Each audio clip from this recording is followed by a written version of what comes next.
Hi, நான் உங்கள் நவீன் விக்னேஸ்வர். ஒரு ஊரில் ஒரு வயசான ஒரு துறவி இருக்கார். அண்ட் அந்த துறவிக்கு ஒரு நல்ல சென்ஸ் ஆஃப் ஹியூமர் இருக்குது அண்ட் ஒரு நல்ல நாலேஜ் இருக்குது.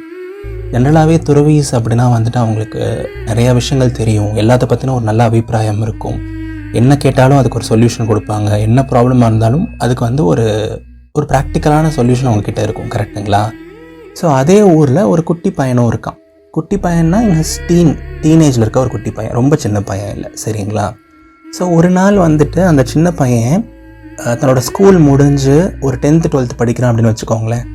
தன்னோட ஸ்கூல் முடிஞ்சு வர வழியில் அந்த துறவியை பார்க்குறான். அந்த துறவியை பார்த்த உடனே அவனுக்குள்ள ஒரு சின்ன சந்தோஷம். ஏன்னா நிறைய பேர் அந்த துறவியை பற்றி பெருமையாக சொல்லி அவன் கேட்டிருக்கான். நிறைய பேரோட கஷ்டங்களுக்கு அந்த துறவி மருந்தளிச்சிருக்காரு, வார்த்தைகளால் மருந்தளிச்சிருக்காரு. நிறைய நல்ல நல்ல சொல்யூஷன் அவர் சொல்லியிருக்காருன்னு சொல்லி கேட்டிருக்கான்.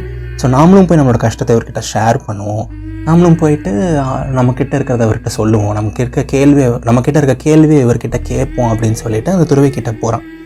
அண்ட் அந்த துறவிக்கிட்ட போயிட்டு அந்த பையன் கேட்குறான், ஐயா நீங்கள் ரொம்ப பாப்புலர் நம்ம ஊரில், உங்கள்கிட்ட பேசுறது எனக்கு ரொம்ப சந்தோஷம். என்கிட்ட ஒரே ஒரு கேள்வி இருக்குது, அதுக்கு மட்டும் நீங்கள் பதில் சொல்லுவீங்களா ஐயா அப்படின்னு சொல்லிட்டு கேட்குறான். அண்ட் அந்த துறவியும் ஒரு சின்ன ஸ்மைலோட, ஒரு ஜென்டிலான ஒரு ஸ்மைலோட, கண்களில் ஒரு புத்துணர்ச்சியோட திரும்பி பதில் அளிக்கிறாரு. சொல்லு தம்பி, என்ன கேள்வி உனக்கு இருக்குது அப்படின்னு சொல்லிட்டு கேட்குறாரு. அண்ட் அந்த பையன் சொல்கிறான், ஐயா சந்தோஷத்துக்கும் பீஸ் ஆஃப் மைண்டுக்கும் ஏதாவது மந்திரம் இருக்குங்களா, ஏதாவது சீக்ரெட் இருக்குங்களா? எனக்கு ஹாப்பினஸும் பீஸ் ஆஃப் மைண்டும் வேணும். நிறையா கஷ்டங்கள் இருக்குது. ஒரு ஸ்கூல் படிக்கிற பையனுக்கு என்ன கஷ்டம்னு கேட்காதீங்க. இந்த ஜென்ரேஷனில் நிறையா பேருக்கு சின்ன வயசுலேயே நிறைய கஷ்டங்களும் இருக்குது. நிறைய ஸ்ட்ரெஸ் கோத்ரூ பண்ணுறாங்க. அட்லீஸ்ட் அகாடமிக்ஸில் கோத்ரூ பண்ணுறாங்க. அவங்க ஏஜ்க்கான ரிலேஷன்ஷிப்ஸில் கோத்ரூ பண்ணுறாங்க. ஸோ அந்த பையனுக்கும் ஏதோ ஒரு கஷ்டம் இருக்குன்னு வச்சுக்கோங்களேன். மேபி அவங்க வீட்டில் ஏதாவது ப்ராப்ளமாக இருக்கலாம், அதை அவனை அஃபெக்ட் பண்ணியிருக்கலாம். பட் அவன் கேட்குறான், இந்த மாதிரி கஷ்டங்களுக்கும் ஒரு பீஸ் ஆஃப் மைண்டுக்கும் ஏதாவது ஒரு மந்திரம் மாதிரி நீங்கள் எனக்கு சொல்ல முடியுமா? அது எனக்கு ரொம்ப ஹெல்ப்ஃபுல்லாக இருக்கும் ஐயா அப்படின்னு அவன் கேட்குறான். அண்ட் அந்த துறவி சிரிச்சுட்டே சொல்கிறாரு, தம்பி தாராளமாக நான் சொல்கிறேன், பட் நீ எனக்கு ஒரு சின்ன உதவி பண்ணுவியா அப்படின்ட்டு கேட்குறாரு. சொல்லுங்க ஐயா, நான் பண்ணுறேன் அப்படின்னு அந்த பையன் சொல்கிறான். அதுக்கு அந்த துறவி சொல்கிறாரு, இந்த ஊரோட எல்லையில் ஒரு மார்க்கெட் இருக்குல்ல, இந்த ஊருக்கு வெளிப்புறமாக ஒரு மார்க்கெட் இருக்குல்ல, அந்த மார்க்கெட்டுக்கு போயிட்டு இருக்கிறதுலே பெரிய தர்பூசணி பழம், அதாவது வாட்டர்மெலன், இருக்கிறதுலே பெரிய தர்பூசணி பழத்தை வாங்கி நீ உன்னோட தலையில் வச்சுட்டு நம்மளோட ஊர் மக்கள்லாம் பார்க்க நீ என்னோட குடிசைக்கு வா. என்னோடய குடிசை எங்கே இருக்குன்னு உனக்கு தெரியும்ல, இந்த ஊரோட மறுபக்கம் இருக்க தொலைவில் இருக்குது. ஸோ நீ இந்த கிராமத்தையே தாண்டி வர மாதிரி இருக்கும். அதை நீ தலையில் தான் வச்சுட்டு வரணும், கீழே வைக்கக்கூடாது. அந்த தர்பூசணி பழத்துக்கும் எதுவும் ஆகக்கூடாது. அப்படி நீ அதை கொண்டு வா, அந்த ரகசியத்தை நான் உனக்கு சொல்லித்தரேன் அப்படின்னு சொல்கிறாரு. அண்ட் அந்த பையனும் ஒரு ஆர்வத்தோட மார்க்கெட்டுக்கு போயிடுறான்.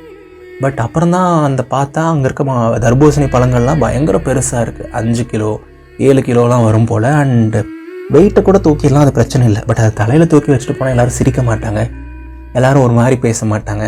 பட் இருந்தாலும் நமக்கான கஷ்டத்துக்கான வழியெல்லாம் நமக்கு தெரியணும். கஷ்டத்துலேருந்து வெளில வர்றதுக்கான ஒரு என்ன ஆப்ஷன்னு சொல்லிட்டு நமக்கு தெரியணும் அப்படின்னு சொல்லிட்டு அவன் ஃபஸ்ட்டு ஒரு சின்ன தயக்கத்தோடு அந்த தர்பூசணி பழத்தை வாங்கி தன்னோட தலையில் வைக்கிறான். கொஞ்சம் நேரத்துக்கு அந்த சுமை அவனுக்கு தெரியுது. பட் அதை தாண்டி அவனுக்கு அது கஷ்டமாக ஆரம்பிக்குது அந்த சுமை.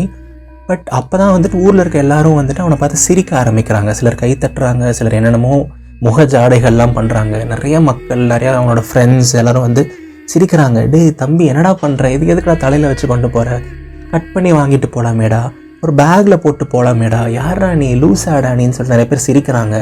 அப்போ அவனுக்கு அதோட பாரம் கூட பெருசாக தெரியல. பட் இது மாதிரி சிரிக்கும் போது அவனுக்கு லைட்டாக கஷ்டமாக இருக்குது. ஸோ என்னடா எல்லோரும் நம்மளை பார்க்குறாங்களே, எல்லோரும் நம்மளை ஒரு மாதிரி பார்க்குறாங்களேன்னு சொல்லிட்டு ஒரு வருத்தத்தோடையே கஷ்டப்பட்டு அந்த கிராமத்தை ஃபுல்லாக தாண்டி அந்த துறவியோட குடிசைக்கு போகிறான். அந்த துறவியோட வீட்டுக்கு போகிறான். ஒரு வழியாக ஒரு 1/2 மணி நேரம் 1 மணி நேரம் கழிச்சு அப்புறம் போயிட்டு அந்த துறவி முன்னாடி அந்த தர்பூசணி பழத்தை வச்சுட்டு, ஐயா நீங்கள் பாருங்கள், இந்த தர்பூசணி பழத்துக்கு ஒன்றும் ஆகலை, எனக்கு கையெல்லாம் தான் சவந்து போயிருக்கு, ரொம்ப கஷ்டப்பட்டு கொண்டு வந்திருக்கேன் ஐயா, எல்லோரும் என்னை பார்த்து சிரித்தாங்க, எனக்கு வேறு கொஞ்சம் கஷ்டமாக இருந்துச்சு ஐயா, ஏன் இப்படி ஒரு வேலையை எனக்கு கொடுத்தீங்க அப்படின்னு சொல்லிட்டு அந்த ஐயா கிட்டே புலம்புறான். அந்த ஐயாவும் இவனை பார்த்துட்டு ஒரு சில வினாடிகள் அமைதியாகவே இருக்கார். இவனோட கண்களை பார்த்துட்டு, ஓகே, ஒரு வேளை மற்றவங்க சொல்கிறத பெருசாக எடுத்துக்கக்கூடாது, அப்படி இப்படின்னு ஏதாவது லெசன்ஸ் சொல்லுவாரோ, மற்றவங்க சொல்கிறத நீ காதில் வாங்கிக்கக்கூடாது, அந்த மாதிரி ஏதாவது பாடம் கற்பிக்க ட்ரை பண்ணுறாரோன்னு சொல்லிட்டு இவனை யோசிக்கிறான். அப்புறம் திடீர்னு அந்த துறவியும் பயங்கரமாக சிரிக்க ஆரம்பிச்சிடுறாரு. அந்த துறவியும் இவனை பார்த்து பயங்கரமாக சிரிக்கிறாரு, அந்த தர்பூசணி பழத்தை பார்த்து பயங்கரமாக சிரிக்கிறாரு.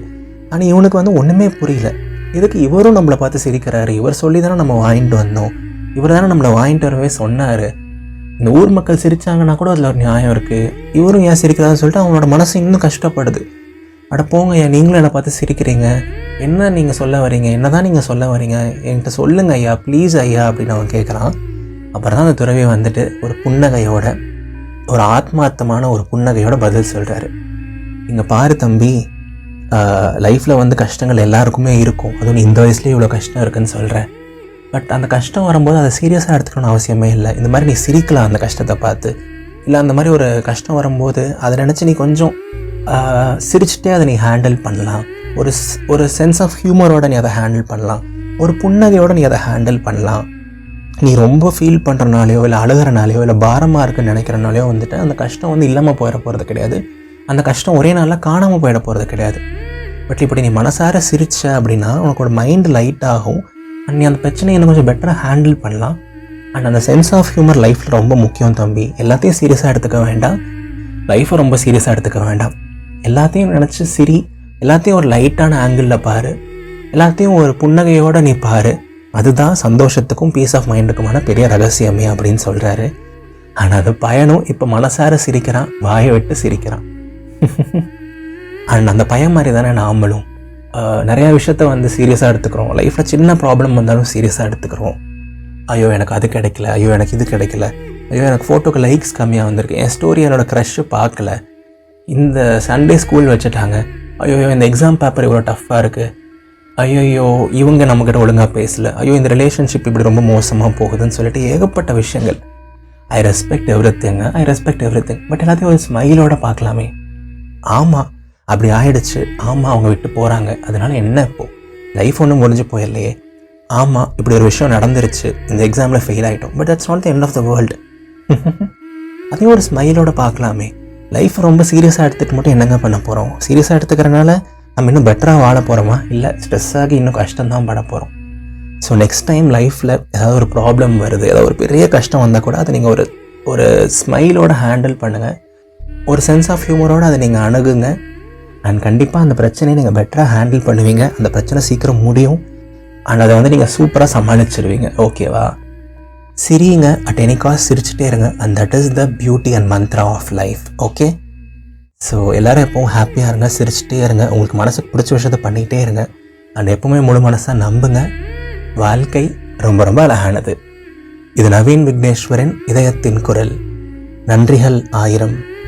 இந்த கதை உங்களுக்கு பிடிச்சிருந்துச்சு, இந்த மாதிரி நிறையா பாசிட்டிவான அழகான கதைகள் நீங்கள் கேட்கணும்னு நினச்சிங்கன்னா ப்ளீஸ் இதயத்தின் குரலை நீங்கள் லிசன் பண்ணிட்டுருக்க ஆப்லேயோ இல்லை யூடியூப்லேயோ இன்ஸ்டாகிராம்லேயோ கண்டிப்பாக ஃபாலோ பண்ணிக்கோங்க. அந்த பெல் ஐக்கானும் ப்ரெஸ் பண்ணிக்கோங்க. என்னோடய எந்த எபிசோடையும் மிஸ் பண்ணிடாதீங்க. நிறைய பேர் ஃபாலோ பண்ணாமையே கேட்டுட்ருக்கீங்க, அது ஏன்னு தெரியல. அண்ட் ப்ளீஸ் நீங்கள் லிசன் பண்ணிட்டுருக்க ஆப்பில், அதுவும் மெயினாக ஸ்பாட்டிஃபைல ஒரு 5 ஸ்டார் ரேட்டிங் எனக்கு கொடுங்க. ரேட் த ஷோ ஆப்ஷன் போயிட்டு எனக்கு அது ரொம்பவே ஹெல்ப்ஃபுல்லாக இருக்கும். அடுத்த ஞாயிற்றுக்கிழமை இல்லை ஒரு 2 வாரங்கள் கழித்து நம்ம சந்திப்போம். டாடா பாய்.